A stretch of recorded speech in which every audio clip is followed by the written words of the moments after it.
Atlantis की ये कहानी आज एक हिस्टोरिकल मिस्ट्री बन चुकी है, क्योंकि हिस्ट्री में कई ऐसे शहर हुआ करते थे जो आज समंदर के अंदर डूबे हुए हैं। इसी वजह से कई लोगों को एटलांटिस के भी समंदर में डूबने पर पूरा यकीन है। लेकिन सवाल ये है कि इतना बड़ा शहर और पूरी सिविलाइजेशन अगर रातों रात गायब हुई तो आखिर गई कहाँ? दुनिया में वो कौन सी लोकेशन थी जहाँ एटलांटिस के लोग बसा करते थे? और पिरामिड्स ऑफ इजिप्ट के बनने से भी 6500 साल पहले बसने वाले इन इंसानों के पास आखिर ऐसा क्या था जिसको आज तक याद किया जा रहा है? यही वो सवालात हैं जिनका जवाब तलाश करने के लिए साइंटिस्ट, आर्कियोलॉजिस्ट और रिसर्चर्स पिछली कई सदियों से कोशिश कर रहे हैं। लेकिन इस बार साइंस ने समंदर के अंदर जो सबूत तलाश किए हैं उसको देखकर ये कहना गलत नहीं होगा कि शायद 11,000 सालों के बाद हम एटलांटिस के डूबे हुए शहर को तलाश करने के बहुत करीब पहुंच चुके हैं। जेम टीवी की वीडियोस में एक बार फिर से खुशामदीद। नाजरीन, समंदर के अंदर डूबी हुई मिस्टीरियस सिटीज की तरफ हर कोई ना चाहते हुए भी अट्रैक्ट होता है, और खास तौर पे वो सिटीज जिनके बारे में कोई इंफॉर्मेशन भी नहीं होती। इन मिस्टीरियस सिटीज में अगर सबसे टॉप पे किसी का नाम आता है तो वो नाम है एटलांटिस का। एटलांटिस को समंदर में तलाश करने के लिए एक्सपर्ट्स कई अटेम्प्ट्स कर चुके हैं। इनमें से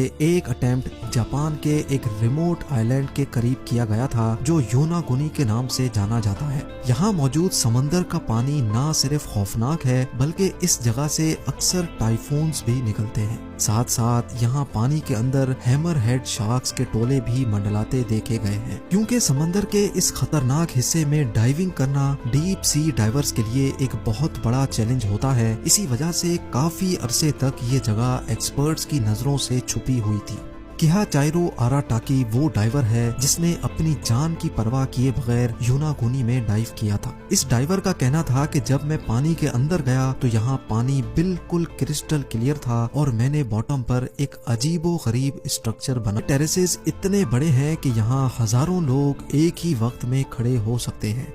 योनागुनी आइलैंड के पास समंदर में पड़ा ये स्ट्रक्चर, जिसमें एंट्रेंस भी थी, पाथवे और स्टेयर्स भी बनी थी और टेरेसेस के साथ साथ एक पूल भी बना हुआ था। ये सारी चीजें प्रोफेसर किमुरा को यही इशारा दे रही थी कि ये स्ट्रक्चर किसी दौर में यहाँ रहने वाली सिविलाइजेशन का कैसल हुआ करता था। लेकिन अपनी इस थ्योरी को प्रूव करने के लिए कुछ सबूत भी चाहिए थे जिससे ये साबित हो कि वाकई यहाँ इंसान किसी दौर में बसते थे। इसके लिए एक बार फिर से इस अंडर वाटर स्ट्रक्चर का मुआयना किया गया और कुछ सैंपल्स भी कलेक्ट किए गए। इन सैंपल्स में ज्यादा तो कुछ नहीं मिला, लेकिन एक चीज ऐसी थी जो वाकई काफी अजीब दिख रही थी। यहाँ से मिलने वाले एक पत्थर पर एक क्रॉस नुमा सिंबल तराशा हुआ था और इसी पत्थर पर 2 सुराख भी बने हुए थे। प्रोफेसर किमुरा का मानना है कि शायद लोग इसको उंगलियों से पकड़ते होंगे और शायद इसका उस दौर में कोई खास मकसद होगा।